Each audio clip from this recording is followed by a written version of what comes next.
Amazon Company ရဲ့ America မှာရှိတဲ့အမိုက်ဆုံး office ကိုရောက်နေပါတယ်။ဒီနေရာလေးကတော့ Amazon Sphere လို့ခေါ်ပြီး Washington ပြည်နယ် Seattle မြို့မှာတည်ရှိပါတယ်။အထဲကိုဝင်ဖို့ဆိုရင်တော့ Amazon ဝန်ထမ်းတယောက်ကိုတည်ထားရဲဆိုရင်ပို့အဆင်ပြေရယ်။မဟုတ်ရင်တော့reservation လုပ်ရတာကိုအကြာကြီးစောင့်ရတယ်။အထဲကိုရောက်ပါပြီရှင်။စုစုပေါင်း၄ထပ်ရှိတယ်။အခုကတော့ Amazon Coffee ဆိုင်မှာပါ။ free ဆိုတော့ matcha လေးတစ်ခွက်တောက်လိုက်ပါတယ်တောက်လို့အရန်ကောင်းတယ်ညီမတော့ coffee လုံးဝမတောက်ဘူးဆိုတော့အားကြောင့် matcha စတောက်ဖြစ်တာဒါပေမဲ့တောက်ရင်နဲ့ matcha ကိုကြိုက်လာတော့ matcha ပဲတောက်ဖြစ်သွားတာပေါ့နော်အပြင်ကနေကြည့်ရင်မှန်လုံးကြီးသုံးလုံးလို့မြင်ရပေမဲ့အထဲကိုဝင်လိုက်တာနဲ့တာမန်ရုံကနေလို့မဟုတ်ပဲတော့အုပ်တစ်ခုထဲရောက်သွားလို့ခံစားရပါတယ်ဒီနေရာမှာကဘာအနှံ့ကစုဆောင်းထားတဲ့အပင်မျိုးစိတ်ပေါင်း4000ကျော်ကိုစိုက်ပျိုးထားပြီး Amazon ဝန်ထမ်းတွေဟာဒီနေရာမှာ meeting လုပ်ကြရဲအကြံသစ်တွေဆွေးနွေးကြရဲတခါတလေ coffee တောက်ရင်အလုပ်လုပ်ကြပါတယ် Amazon ကဘာလို့ဒီလိုရုံမျိုးကိုစောက်တာလဲဆိုရင်လူတွေဟာတဘာဝပတ်ဝန်းကျင်နဲ့နှီးစပ်နေတဲ့အခါ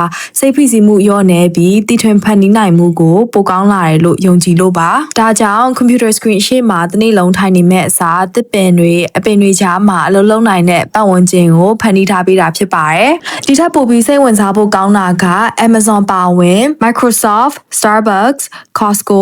အဲ့လိုကမ္ဘာကျော်ကုမ္ပဏီတွေကဘာလို့ Washington ပြည်နယ်မှာအခြေစိုက်ကြတာလဲအကြောင်းရင်းတွေကတခုကတော့ Washington ပြည်နယ်ဟာလစာအခွန်ဒါမှမဟုတ် state income tax လုံးဝမရှိလို့ပါအမေရိကမှာဆိုရင်ပြည်နယ်အများစုမှာ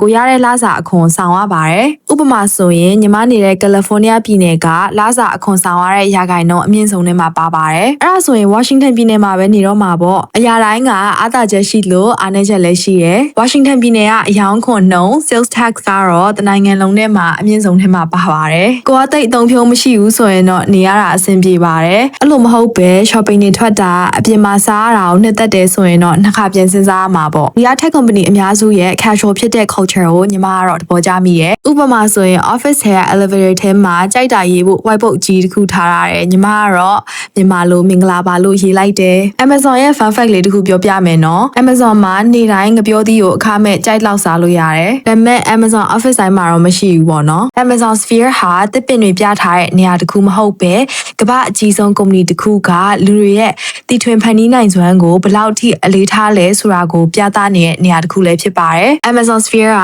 Seattle မြို့လယ်မှာဆိုတော့သွားလာတာအဆင်ပြေတယ်ဒီဗီဒီယိုလေးကိုကြည့်ပြီး knowledge တစ်ခုခုရမိမယ်လို့မျှော်လင့်ပါတယ်ရှင်